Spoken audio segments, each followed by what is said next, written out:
Bonjour.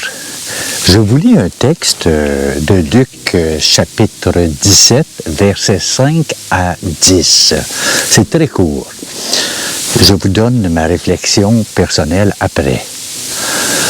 En ce temps-là, les apôtres dirent au Seigneur, « Augmente en nous la foi. » Le Seigneur répondit, « Si vous aviez de la foi, gros comme une graine de moutarde, vous auriez dit à l'arbre que voici, déracine-toi et va te planter dans la mer, et il vous aura obéi. Lequel d'entre vous, quand son serviteur aura labouré ou gardé les bêtes, lui dira à son retour des champs, « Viens vite, prendre place à table. » Ne lui dira-t-il pas plutôt, « Prépare-moi à dîner, mets-toi en tenue pour me servir, le temps que je mange et boive, ensuite tu mangeras et boiras à ton tour. » Va-t-il être reconnaissant envers son serviteur d'avoir exécuté ses ordres?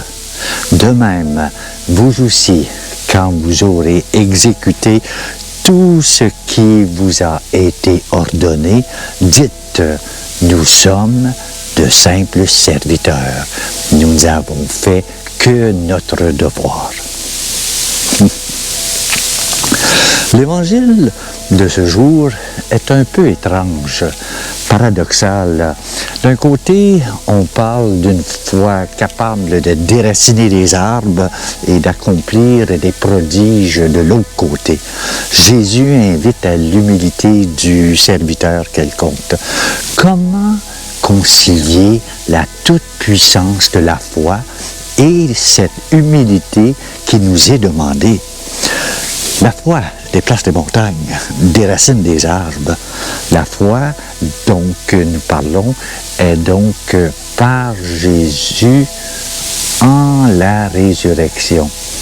De toute puissance, la foi est de vaincre le mal absolu qu'est le péché et la violence qui règne autour de nous et en nous. La toute-puissance de la foi est de croire qu'il est possible de bâtir sur terre un royaume de justice et de paix. La toute-puissance de la foi est de croire qu'avec l'aide de Dieu, l'homme est capable du meilleur et d'ouvrir son cœur à celui qui a faim, à celui qui a besoin de nous. La foi est toute puissante. Elle peut changer notre monde et nous changer nous-mêmes. Il ne s'agit pas de pratiquer la magie ou de faire des miracles. Il s'agit de croire en Dieu et en son salut pour l'humanité.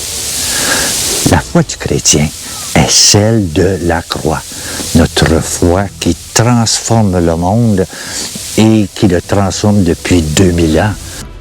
C'est la toute-puissance de la croix devenue résurrection.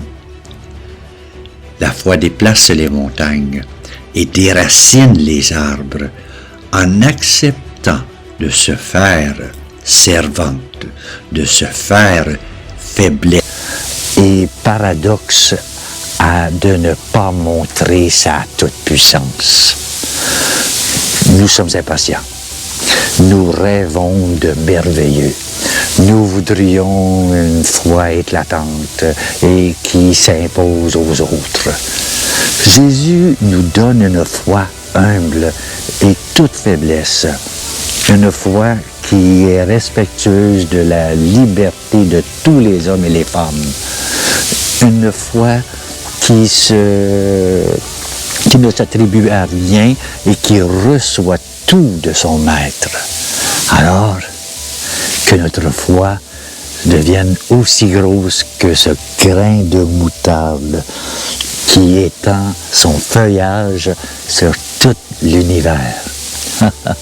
Voilà.